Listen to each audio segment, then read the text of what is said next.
I don't like it when people try to scare me about perimenopause and menopause symptoms. I'm guessing you don't either. Sometimes it seems like every article or book or podcast episode is all about all the bad things that could happen during this time. It has exactly the opposite effect that we would want it to when we focus on all these potential problems. We just want to have some simple tips and solutions, right? We just want to be seen, to be understood, and to feel better. Well, today's guest is here to help us do exactly that, so stay tuned. Welcome to Mind Your Midlife, your go-to resource for confidence and success, one thought at a time. Unlike most advice out there, we believe that simply telling you to believe in yourself or change your habits isn't enough to wake up excited about life or feel truly confident in your body. Each week, you'll gain actionable strategies and, oh my goodness, powerful insights to stop feeling stuck and start loving your midlife. This is the Mind Your Midlife podcast. I've always been a pretty good sleeper.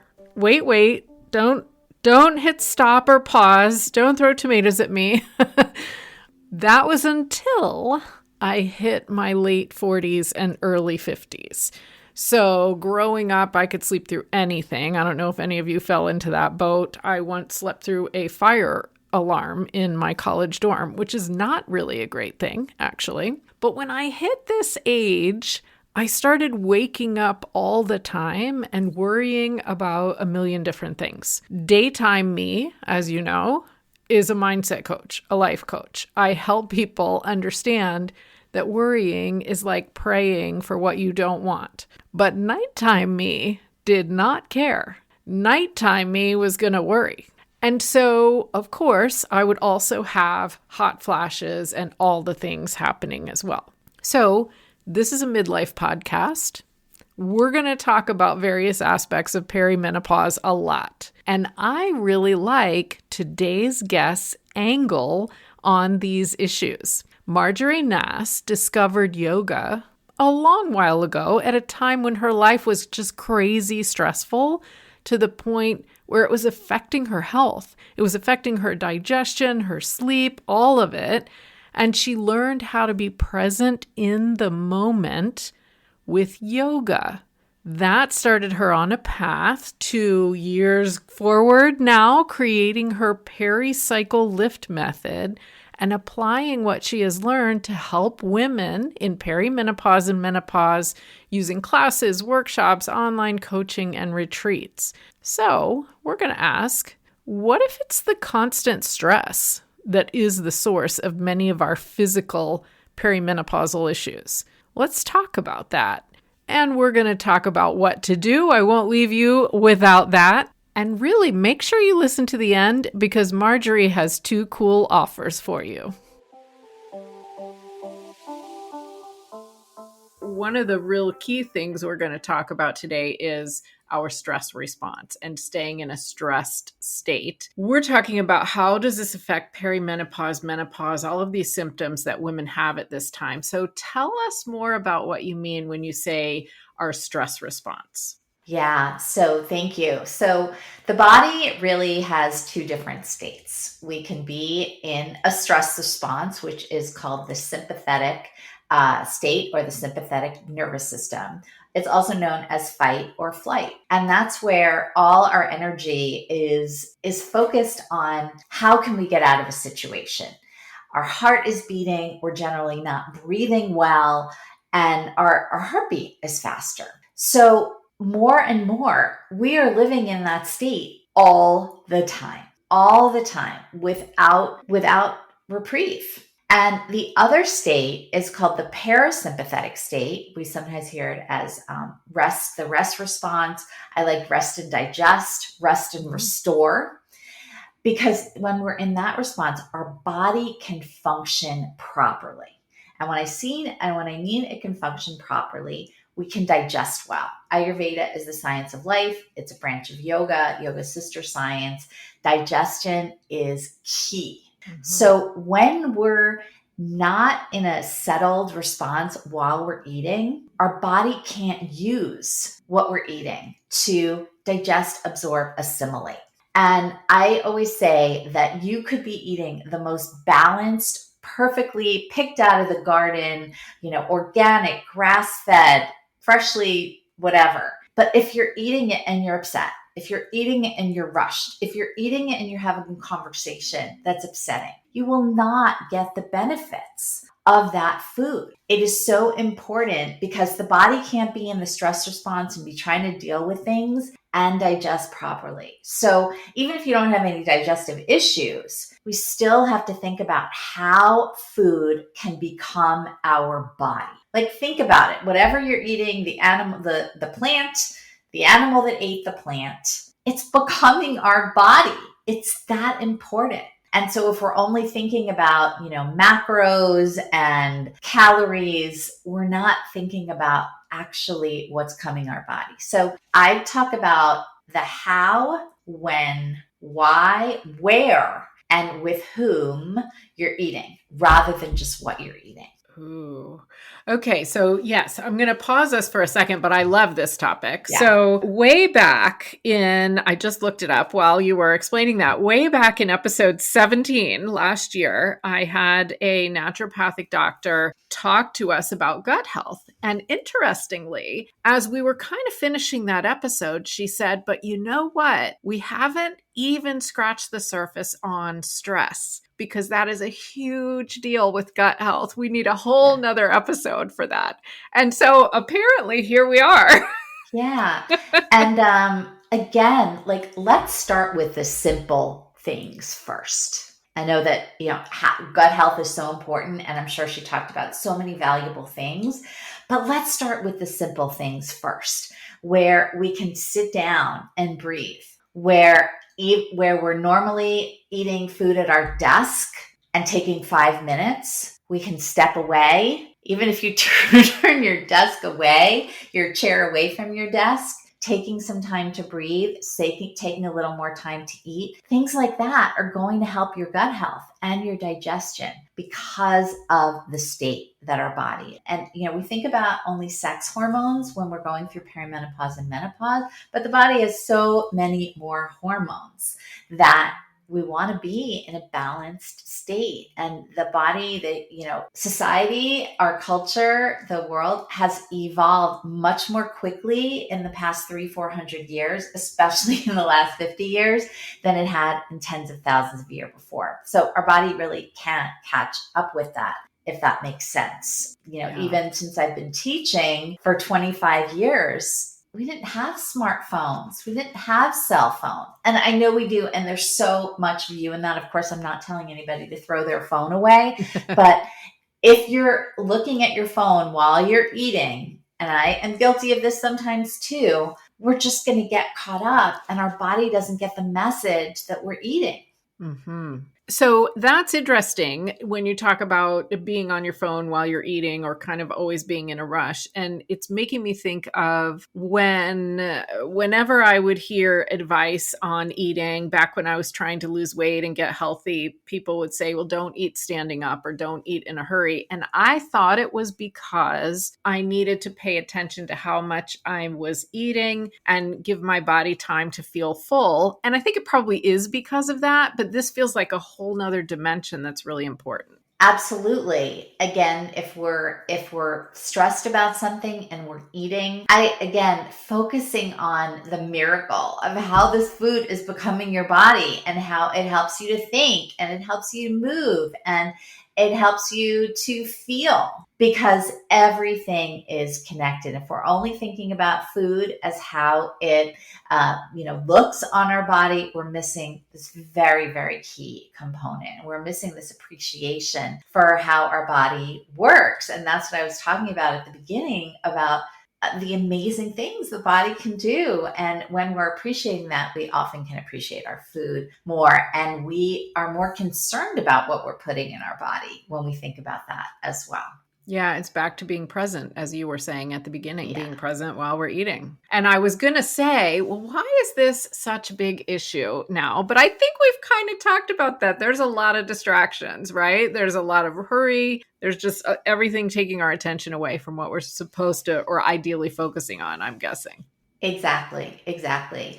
And when we talk about as we're aging, what we could get away with in our 20s and 30s starts to catch up with us. Our bodies are changing, our sex hormones are changing. That's why the older that we get, the harder it is to get pregnant because we're changing. And if we're continuing to do and eat and exercise the same way that we did, things are going to start to catch up with us in perimenopause and menopause. And what I mean by that is that we're at a different phase in our life, and it's important to kind of recognize and honor that. And you may be in a phase where you still have young children when you're in your 40s. Taking care of yourself and listening to your body and what it needs is so important. And if we're pushing ourselves with exercise, particularly in the same way, that can start to exacerbate some symptoms.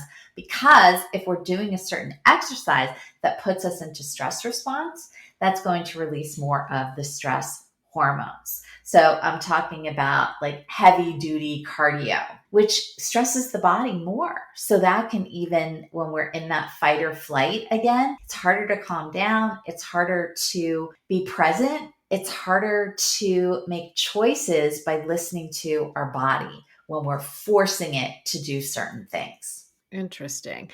And I'm I'm wondering if there's anyone out there who's now thinking, well, wait a minute, I'm not supposed to exercise. I thought I was supposed to exercise.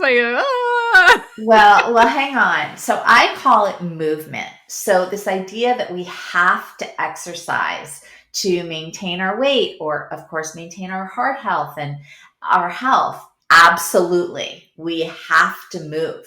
But there's a big difference in running for an hour and a half than taking a walk, a fast walk for a half hour, and then doing some breathing. And this can be one of the hardest things with my clients that I work on when they're trying to get rid of hot flashes, when they are finding that they're gaining weight, when they find that they're scattered, and especially that they're not sleeping, because it all comes back to sleep.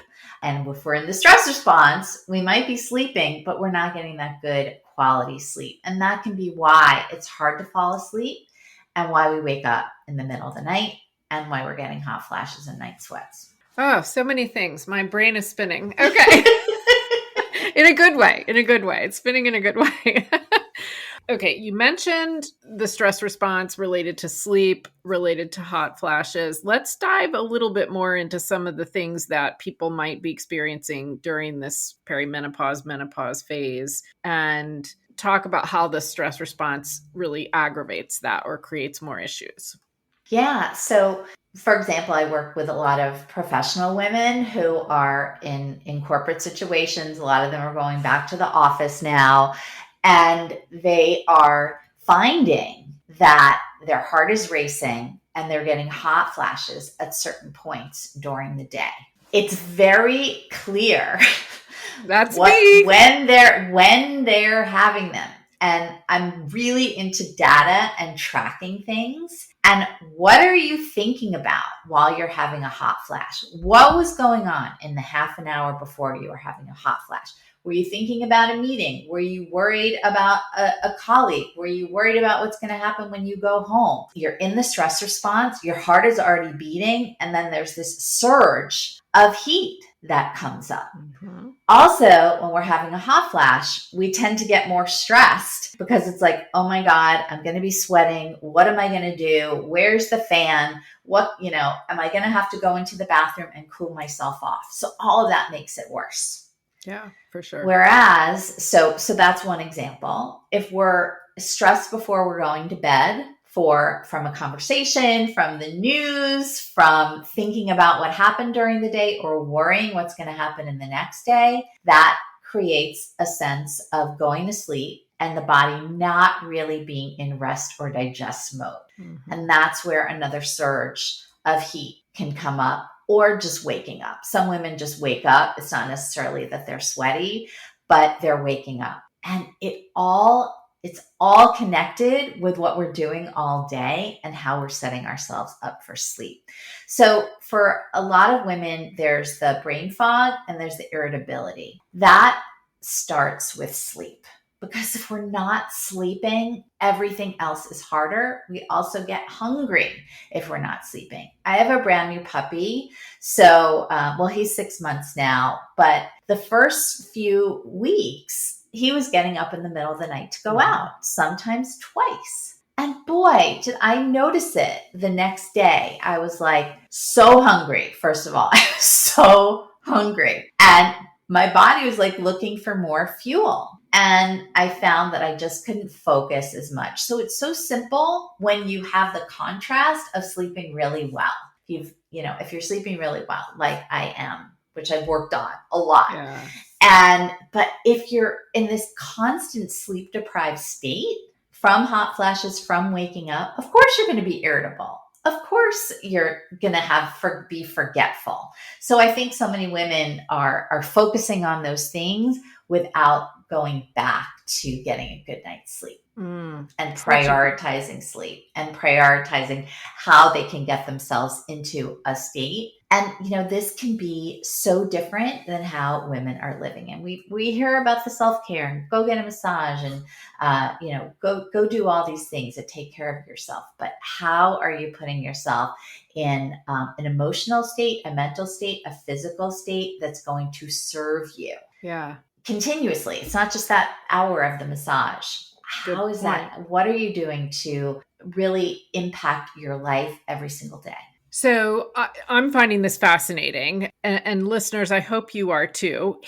Let me see if I can kind of put together what you've said so far. And then listeners, I promise we're not going to leave you hanging. She's going to give you some tips on how to get into this less stress state. So in this modern world that we live in, at these age ranges where these things are an issue, we're probably rushing around, whether we're working or not. We've got maybe kids, we've got other obligations, everything is rushed. We're not calming down. We're not taking the time to eat. We're not focusing in the present. Even if we're exercising and trying to take care of our bodies, it's still maybe a rush, kind of a high stress situation. And that can aggravate hot flashes, not being able to sleep, night sweats, weight gain because we're more hungry. Do I have it kind of all put together there?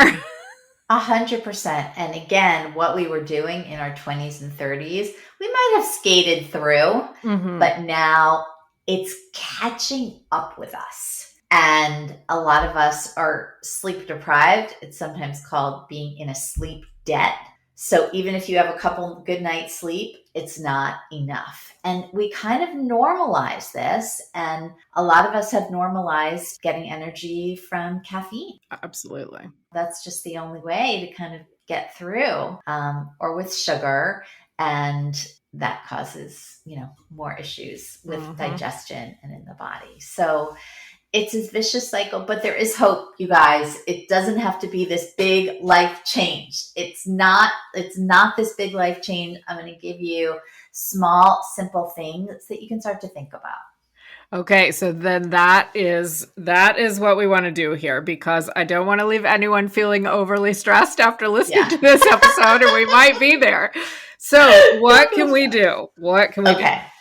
Okay. So we're going to start with taking a deep breath. And it's a cliche because it works. So one breath, but a very specific breath, can help. So we can do this now. It's just going to take a second. Put your hands on your belly, right over your navel. And I want you to breathe through your nose into your belly. And if that feels hard, that is one of the reasons why, if you're breathing into your chest, you're feeling stressed, your body isn't getting enough oxygen, period. So if that was hard and you're feeling like you're breathing into your chest, your body's not getting enough oxygen. That can be why you're tired. That can also be why your brain is foggy. So again, breathing into your belly on an inhale. Your lungs are filling up more. And then exhale through your nose, through your mouth. It doesn't matter. Feel your navel moving in towards your spine. So I'm going to teach you what that means because I think it's important to understand our body. When our lungs fill, our diaphragm is moving down, which makes the abdomen move out. And when we exhale, the diaphragm moves up. If we're only breathing into the top of our lungs, we're missing all this oxygen, which impacts every single system in our body, every single function of our body. So we can just start there. You can start doing one breath before you eat. You can start doing one breath before you get up in the morning. You can start, and you might feel like, oh my God, this feels so nice. I'm going to do a couple more. It's free and it takes less than a minute. Why are you doing this? You're doing it for your loved ones, for your family. So these couple of minutes that it might think that you have to move on to the next thing changes everything. So I work with a woman. She's amazing. She's an incredibly successful realtor. And she would get up in the morning and just immediately check her phone, think about all the things she had to do all day. And she had felt like she had to organize those things. So we started this exact way. I can't do that. I can't do that. If you're resisting this, you're not alone. So we worked on why does she want to feel this way? Her husband, her loved ones, she wants to make, an impact in the world. Taking a breath turned into a few minutes more of breathing because she felt the difference and she started out her day in a different way. The things didn't feel so stressed, didn't feel so stressful. So it's starting with a big reason why you want to do this and just little things. You're going to start to notice that you feel like you have more time, that your mind isn't racing in the same way, where you can focus on a breath. And there we go on with more and more breaths. I was telling somebody yesterday, I grew up on the East Coast in New York City, didn't drive very much. Now I'm in San Diego, and we have stoplights. Lights, traffic lights. Traffic lights that are 2 minutes. 2 minutes. Ooh, that is a long time that I'm able to sit and breathe. I can't do anything about that traffic light, but I can do something I can choose to do something that's going to help me for the rest of the day. You know what? I really appreciate your explanation to breathe into your stomach. And it doesn't exactly make sense at first because, of course, we know the oxygen is going to our lungs, right? Like, why is my stomach getting bigger, let's say, as I do this? But you explained it well. Now I get it. So basically, more oxygen is then pushing because the lungs are expanding more. You're feeling your breath throughout your whole body. It's like a cylinder that we're filling it in 3 dimensions. But most of us are not breathing fully. And that really does impact our cognitive ability. If you're feeling tired, rather than grabbing a cup of coffee or closing your eyes, that's totally fine if you want to take a little power nap, try some breathing. So simple. And free. And free, simple and free. What a good piece of news. Exactly. Well, I appreciate that it can be something quick too, that you're saying actually makes a difference, because if we give ourselves, this is really part of the problem maybe, but we sometimes give ourselves, well, I have to wake up and I have to do this and this and this and this. And then, when I'm done with work, I have to do this and this and this and this for mindset, maybe. And that creates more stress. It creates more hurry. It creates more of the same thing sometimes, depending on the person, depending on what it is. So I like this. You can breathe at any time. It takes less than a minute. And I did. It felt good. I don't know how to describe it, but it felt good. And that's just one breath. And that's why I say just start with one. And, another one's going to take another 30 seconds. And the more you feel that way, you're like, wow. And you can come out of it a little more clearly and with less of that mind chatter that's going on about all the things you have to do for the rest of the day. Wow. Okay. Well, I'm going to adopt this as a new habit for myself for sure. Yeah. So tell me, if somebody's intrigued by this and they might want to work with you a little bit more in detail or connect with you, how can they do that? So my website is marjorienass.com. You can learn more about me. You can learn more about the method that I use, that I developed. It's called the Pericycle Lift, and which includes mindset. It's a deep dive into symptom solving. And then really consciously making the changes, simple changes. So I'd like to offer your listeners, for everyone, to have a free 15-minute conversation with me. You can book that right on my website, and I'll be able to tell you, there's a form first. I'll be able to really diagnose it. I call it perimenopausal assessment call, where, the source of some of those symptoms, what's going on. And then if we're a good fit, I can tell you more what that would look like for me to support you through this journey. It doesn't have to be miserable. It doesn't have to be hard. There are these simple tools that align with our bodies that we can all start with first. If you decide that you're going to do something else, great, but at least have these tools that are going to benefit you and your loved ones, because when you're feeling better, everyone around you feels better. So I'd love to support anyone with that kind of conversation. Excellent. I love that idea. And so, yes, that link will be in the show notes as well. And wow, this has been a great conversation. I feel like I really learned something that can be life-changing for me and for other people. So I really appreciate that. Thank you, Marjorie. Thank you, Cheryl. It was such a pleasure. Thank you for having me. Wow. My OMG moment was really quite early in this episode, where I just kind of paused and took in what Marjorie was saying, that we're not absorbing nutrients from our food if we're eating in this stressed state. That's big. And if we're taking anything away, let it be that you already breathe all the time, every day. So if we just pay attention consciously a little bit more, it could be an amazing change. I love that. We don't need a million extra new things. Just breathe. I'm going to put a link in the show notes to episode 8 with Kamini Wood, because that continues this discussion of breath work and fits together really nicely. And you heard Marjorie offer a free 15-minute call with her. That link will be in the show notes. And she is also doing something very cool for us. If you are listening to this prior to January 22nd, 2025, Marjorie is going to come into the Pod Squad Facebook group, and she's going to do a live with me to talk about sleep and sleep issues and what we can do. So the link is in the show notes. Go into Facebook under groups and look for Mind Your Midlife Pod Squad and come join us. I would love for you to do that. I want to take just a minute and thank you, listeners, for the amazing reviews that have been coming in.